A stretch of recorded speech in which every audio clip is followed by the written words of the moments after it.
Good evening, ladies and gentlemen. Today we have a updated premium review on the A7He1. This is essentially a HE112B0/B1U2. They're pretty much all the same in terms of performance. And this was purchased by Japan. Now, of course, if you've watched my previous review, well, re-review, I should say, on the B1U2, you would know that I'm not a fan of how these things are doing at the minute. Now, of course, the price and the rank have obviously gone up. It's now rank 2 and it costs 700 golden eagles. The problem is with Germany, there isn't really like there's like one or two that you can comfortably say, yeah, that is better. So like the 112B1U2 is not a bad idea. The issue is with the A7HE1, there's a lot more competition for this thing to worry about, but we'll get into that very shortly. Before I begin, in the description below, there's going to be a couple of timestamps. There's going to be a pretty much cut ahead to me getting into detail about this vehicle a bit more, or you can skip ahead to the gameplay, whichever you prefer. Without further ado, let's get discussing on this aircraft's overall performance, its overall weaponry, armor, and things like that, even though it has no armor, but still. And of course, the engine of the aircraft. So we'll start off by looking at the engine. As you can imagine, this is something where the 2.0 battle rating can be a bit harsh on this thing because of the engine. This is the Jumo 210C, and this has 697 horsepower. This is very familiar to the B1U2 because it pretty much is. This is pretty much a copy and paste from the Japanese skin. Now, the funny thing is you can actually get I think it's on the B0 in the German tech tree. I think you can actually unlock a Japanese skin for it. So you can technically save money on this. So I suppose that's something. But of course, this engine isn't the most powerful, but it's more than enough to deal with most targets in terms of raw performance.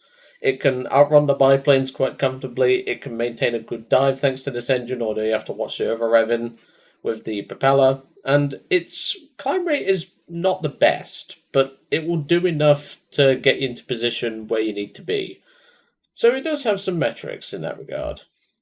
Coming over to the weaponry, we do have two 20mm MGFF cannons. These are not great, to put it simply. However, there is a belt that definitely makes it better, but I wouldn't say it's like a unique selling point. And it is definitely something where you can say these are very iffy cannons. And what I mean by iffy is they are very sparky. You'll even see in the gameplay they were sparking on light tanks on the AI map. And that's not ideal considering this is one of the few planes that can actually pop a tank with a higher caliber weapon at this sort of BR. Obviously, American planes can do it, but they have 50 cals, so that doesn't really count.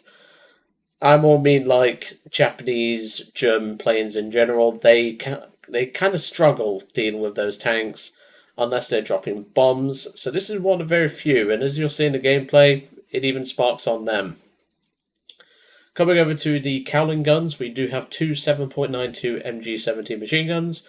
These are pretty nice, but, well, they're 7.92 German guns. Of course they're nice. It's just they skipped the memo with the 20mm MGFF because they're not the best. But they do enough with the stealth belt, so that's at least something.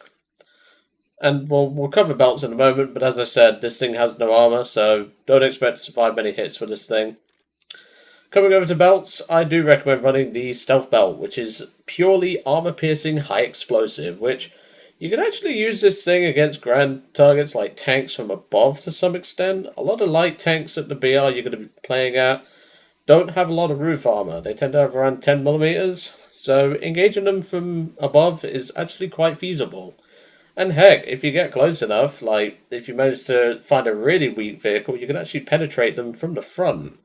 I've actually done this a few times with some trucks with these cannons, and not only that, I've done it to some BT tanks, and they do not like that. So you can definitely get some work done with this thing. As for the 7.92s, there really is no other answer. You're running the 7.92 universal belt. No ifs, no buts. If you want a bit more consistency for like overall like hitting the target with every bullet. You can run the tracer belt, which will lead your shots a lot more, but obviously the penetration is a bit lower. So it's really down to what you prefer. Overall though, for 700G, I don't think this thing is worth it.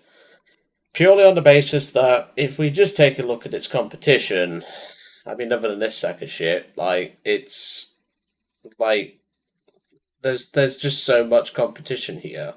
We have the Corsair, we have the E7, we have the 34 Shoki, we have the 44-2 Otsu. These are all far better planes. And, well, the H8K isn't exactly a great plane, but, like, if it was down to me, like, if I had to pick one of these two planes to fly for a decent amount of time, I would take the H8K. And that's not an understatement. But yeah, this is unfortunately something that I can't suggest people to buy, even with the upgrade in rank. But don't worry, the German B2 YouTube will also be getting an updated review, but that will be done at some point because that is a marketplace vehicle. They're going to be done last. Same with the 190s that I need to do.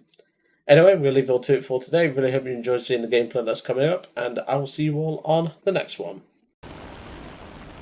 Well, given half my team has already tried to either kill each other or just mucking around, I think it's safe to say I'm going to be fighting a lot on my own here.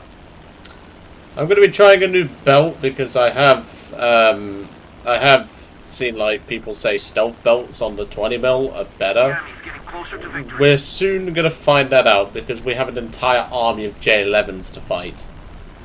So that's going to be fun. And obviously we've got bombers to deal with later, but they'll be done last. I'm not too worried about dealing with bombers at the minute. I want to start narrowing the herd. So I'll use the cannons here, and I mean I don't need them to kill a H51, but I just want to see if the theory's right. Alright. I can get behind that. This thing's roll rate seems to have dropped off, sadly. Nope. Nope. Nope. Nope. Not happening, son. Fair, I might as well try and thin him out of the herd, because we're going to be fighting a big herd. I can get my speed back up as well and see if I can take a shot on him. Yeah, we're not sticking with that, because that J11's danger close. Like I said, I'm mostly stuck with a team at the minute that is trying to kill each other a lot of the time. We've already lost like 3 friendlies to TK. And yeah, it's not looking good for us. But thankfully now the BB1 and the one decent I-15 player is getting involved. So we can at least try and fin off the herd, but it's still not the easiest thing to do. Nice one, teammates. He is flat spinning, so I'm not bothered about him. Let's go help out these guys with these J11s. Is there like a... Is it Fly Your J11 Day or something? Has something happened with that plane that I need to know about? Like, has it automatically become good now? Or something? I don't know, like... Can someone tell me in the comments? Has it become actually good? Like, J11's fine, but... I won't call it the best biplane for this BR.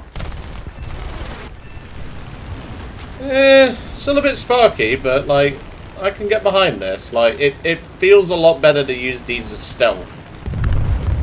There goes that J11. B-17, PBM Mariner.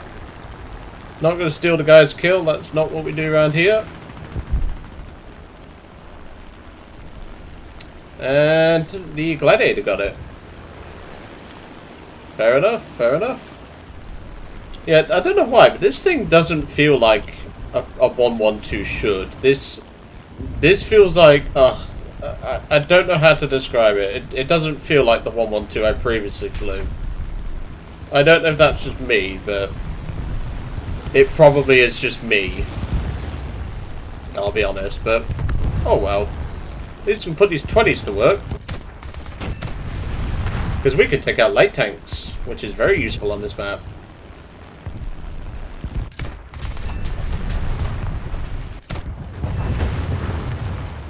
Ooh, we only need a single trigger pull.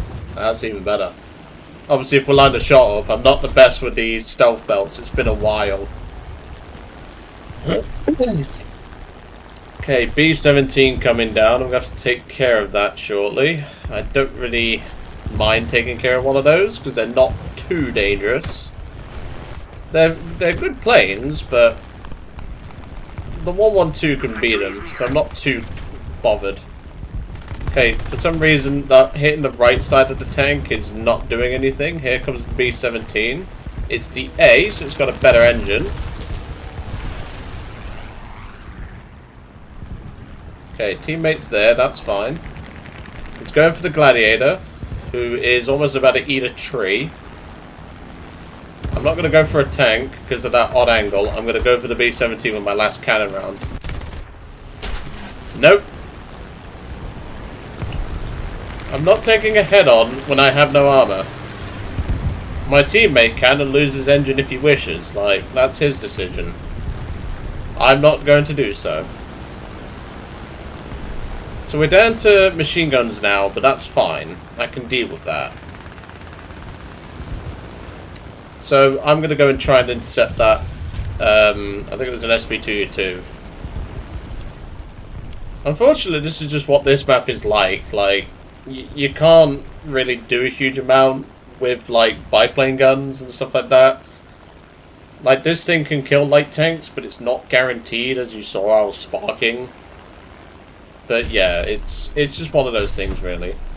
So, I think the last... Yeah, it's just gone down to 2, so it's just 2 SB2U2s left, and then we're done. Pretty simple to deal with. I mean, if the SB2U pilot plays it smart, he can probably try and nail us with, like, an incendiary round to the engine, but we'll soon find out. I suspect this guy's going to sit on his runway, although he is moving a slight bit. But we'll get climbing. Yeah, I don't like this map for a new player, especially back when the mid-map AA was ridiculous. And I definitely do not like it now, even though I'm in a 112 that can actually kill light tanks. So I went at the airspeed to do this, but I want to see how he reacts.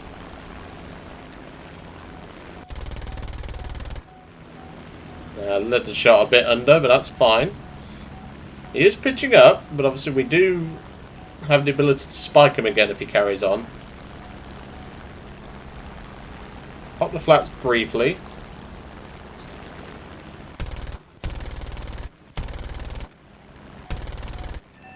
Oh, what a shot! Beautiful! He is not going to be happy about that. Nope. Nope. You're not getting them guns on me, son. Nope. And you're out of fuel. So the last bit of engine power you've got is going to be used right here. I'm just going to dodge that quite comfortably. I'll then pop my flaps, because you're going to dive towards your airfield, and I'm going to go for the pilot snipe. Yep, there goes his engine. A little bit off with my aim there, that's fine. There we go, that's him gone. And now either the Gladiator can have it, or I get it. It depends on the day. And we're getting mid-map A8, well, airfield A8. That was easy. There we go. Nice and easy. This thing definitely doesn't feel right. Like, I don't know. Like, the 112B1U2 felt better to fly than this.